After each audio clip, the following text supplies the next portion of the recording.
Respecto de esto que venimos hablando con Mariana, con Erika, con Agus, con el equipo de Nunca es Tarde y también con la producción, que no hablan tanto porque están logrando notas y de hecho recién me dicen ya están enganchando al doctor Roberto Re, que es médico especialista en psiquiatría, por esto de lo que hablábamos, ¿no? Del Club de la Queja, que seguramente será una sección para el próximo programa de Mariana Clark en las noches de Nacional. Me dijo la conductora, yo no sé. Pero bueno, yo tengo un artículo aquí. Gritar, pegarle un almohadón, practicar insultos, llamar a la radio, putear a la economía del momento. ¿Cómo? Llamar a la radio, parece que está todo tiene que ver con todo. En el Club de la Queja llamás a Nacional. Pero por supuesto que todo tiene que ver con todo. Estoy acá muy en el aquí y ahora, enfocado en lo que estamos haciendo, que es este programa. Y despotricar de la manera que fuere, una emoción que uno tiene adentro, una bronca que necesitamos liberar. Ahora, una vez que la expresamos, ¿funciona realmente? ¿Nos hace bien? Eso es hacer catarsis, se llama. Exacto. Para que una catarsis de este tipo funcione, la lógica sería que hay emociones dentro nuestro que se acumulan y que necesitamos como una válvula de escape para liberarlas. Y entonces este artículo, que está escrito en el diario AR, que dice, ¿para qué sirve hacer catarsis? ¿Se acumulan realmente las emociones dentro nuestro de manera tal que realmente necesitemos una válvula de escape para liberarlas? Pero con eso, ¿volvemos a un estado calmo, productivo y que sea saludable para nuestro cuerpo? Doctor Roberto Rey, ¿cómo le va? Buenas tardes. Muy buenas tardes. Muy buenas tardes. ¿Qué tal? Adrián Noriega es mi nombre. ¿Cómo le va? Hola Adrián, buenas tardes, un gusto. Bueno, ¿qué opina usted como médico especialista en psiquiatría, doctor Roberto Re, de esto que estoy diciendo? Bueno, lo han descrito muy bien. La condición emocional, afectiva de las personas implica que ante una situación de shock emocional ocurren algunas particularidades en toda la condición humana. Tenemos un evento explosivo que provoca una intensa respuesta, una reacción-respuesta emocional afectiva de la persona frente al shock. A partir del shock viene un momento de silencio, que puede durar segundos, puede durar minutos, puede durar días, pero siempre hay una respuesta de silencio. Y después del shock, después del silencio, viene la queja. Es decir, viene la reacción-respuesta que siempre es emocional afectiva y que implica el disconfort que produjo el shock. Es decir, el impacto emocional se va a ver reflejado en la queja.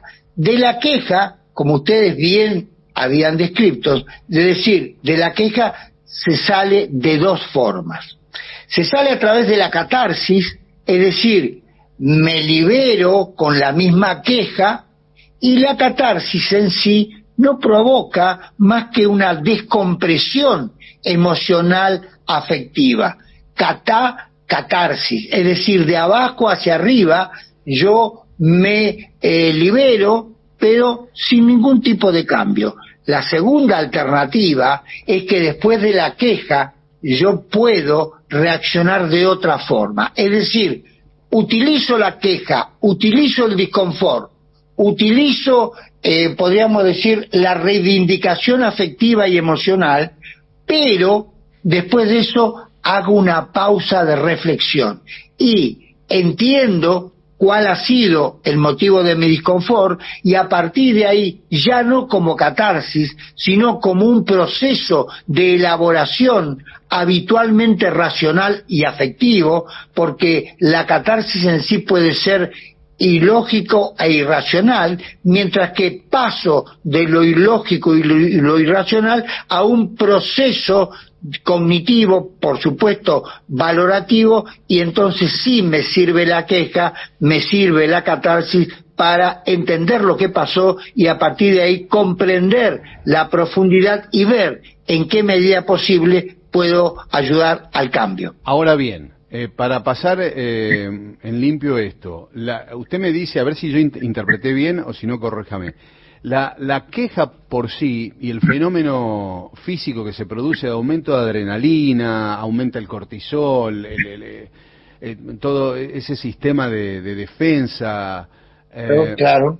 todo eso que es perjudicial para el resto, perjudica el resto de las funciones, eso dura un instante. Yo tengo entendido que una emoción en el cuerpo puede durar a lo sumo un minuto, 2 minutos como máximo, y se va esa emoción.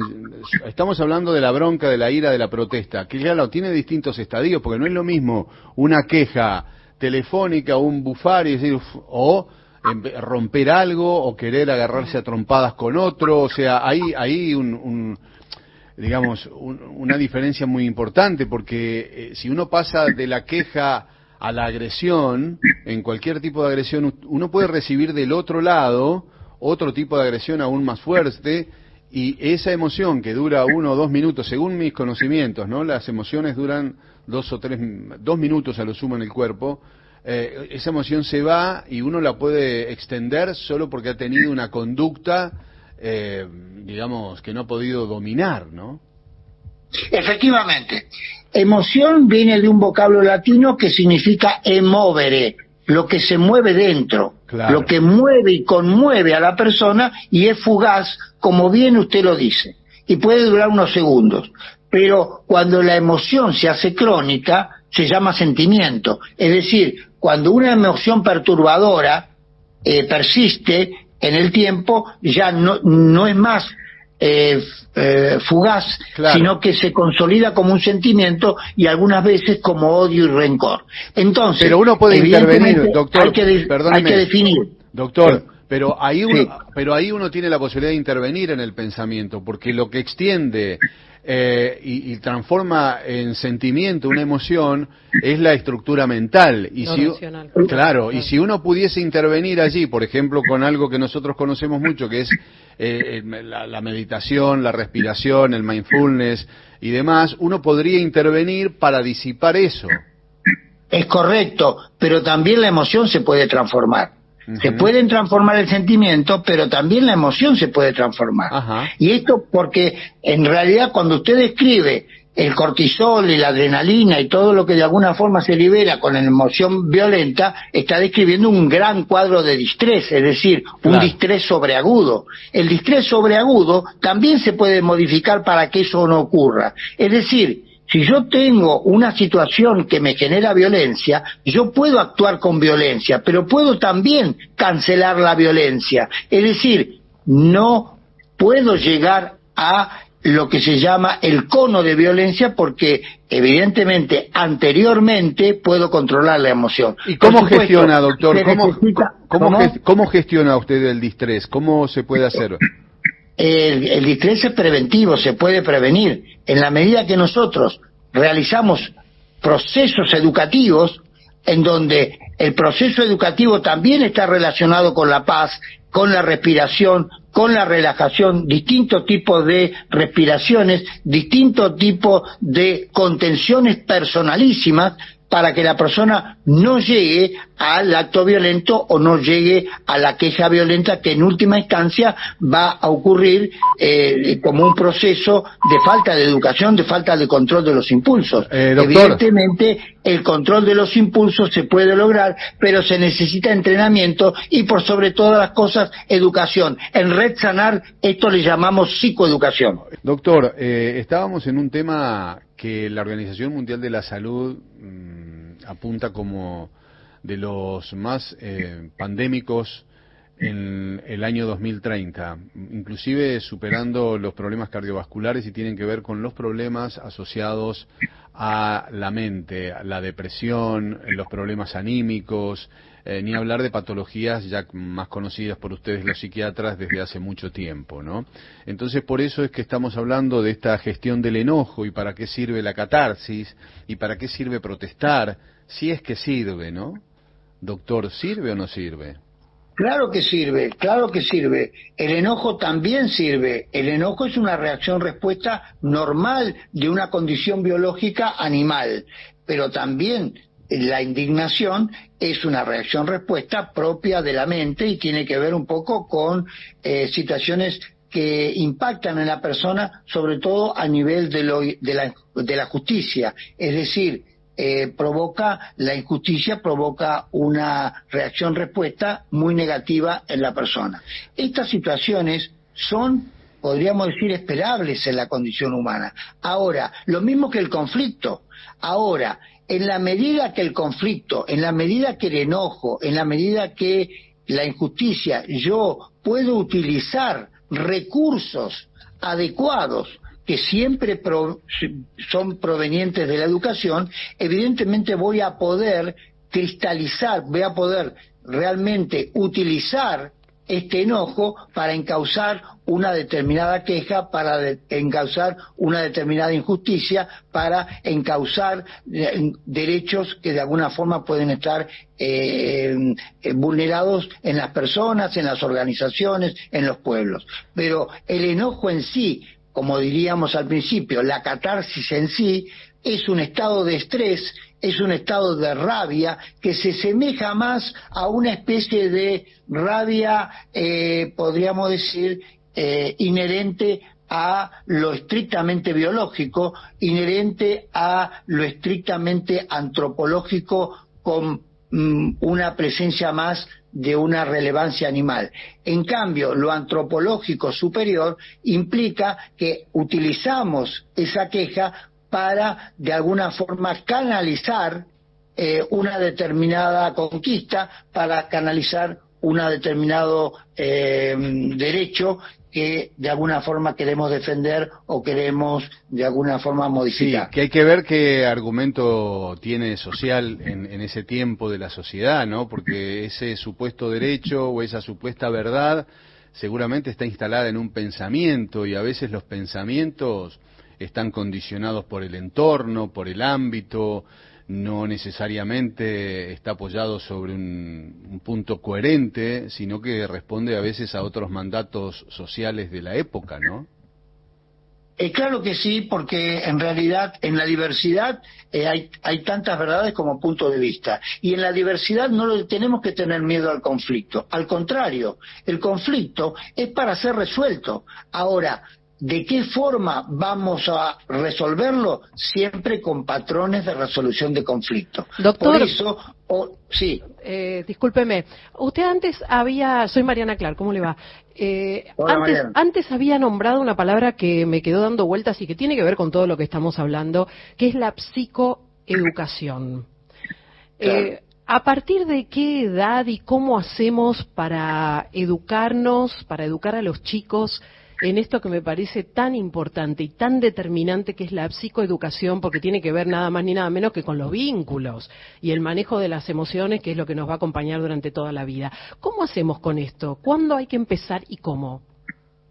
Lo antes posible, pero con las técnicas adecuadas. Es decir, un niño en etapa de pregrado, preescolar, ya puede recibir algún concepto de manejo de emociones. Un niño en edad escolar de escuela primaria puede ya recibir algunos contenidos un poquito más complejos. Por supuesto, después de los 12, 14 años, donde ya el pensamiento deja de ser concreto para transformarse en abstracto, es decir, evidentemente ahí ya se le pueden dar otros contenidos que tengan que ver con la abstracción, que es justamente una capacidad superlativa de la mente que permite la comprensión de las cosas profundas. Por supuesto, después de los 16 y más edad, evidentemente la complejidad del desarrollo psiconeurológico de la persona humana permite otros niveles de comprensiones, donde también vamos a apelar a la justicia, a la ética y a los valores que de alguna forma nos hacen seres sociales en civilización, como ciudadanos de alguna forma empoderados de conocimientos y sobre todo de conocimientos educativos. ¿Y de qué forma, doctor? Después de los 14, con el pensamiento complejo, es donde más se pueden dar contenido de tipo de abstracción. ¿Y de qué forma ponerlo en concreto? ¿Esto habría que incorporarlo? ¿Usted piensa que sería positivo incorporarlo a los nuevos programas educativos de alguna forma concreta, con materias, con dinámicas? ¿Cómo? En Red Sanar, hace 15, 18 años, hicimos varios encuentros en la Plaza de Mayo y muchas personas, miles, firmaron para que exista psicoeducación en las escuelas.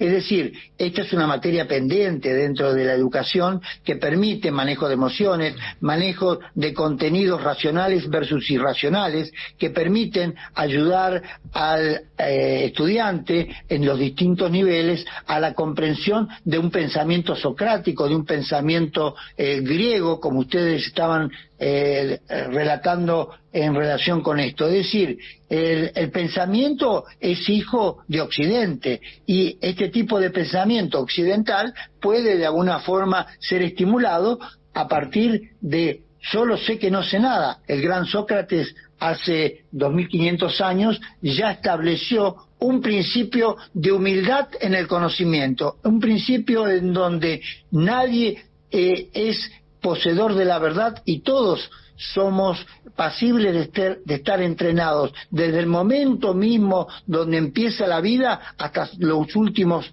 momentos de la vida. Es decir, todos tenemos que tener un entrenamiento en educación psíquica para que justamente, como bien decían ustedes hace un rato, no sea la salud mental quebrantada la primer causa de disabilidad para el 2030 en el mundo y una de las primeras causas de muerte conjuntamente con las enfermedades cardiovasculares, porque se muere por suicidio, se mueren casi 5.000 personas por día en el mundo, porque se mueren por violencias en las rutas, que también son formas emocionales de conducirnos, porque se mueren por sobredosis, porque Ahora, se doctor, mueren muchas muertes de ansiedad y también de depresión. Volviendo a la catarsis, ¿no? Agustín lo saluda, esto que usted muy bien explicaba de la transformación de esa bronca o esa ira, que es algo normal en el ser humano. Yo le quiero preguntar si para esa transformación sea más exitosa o que se logre más rápidamente, ¿hay que creer en uno mismo o hay que creer en definitiva en algo o en alguien? ¿Y sabe por qué se lo pregunto?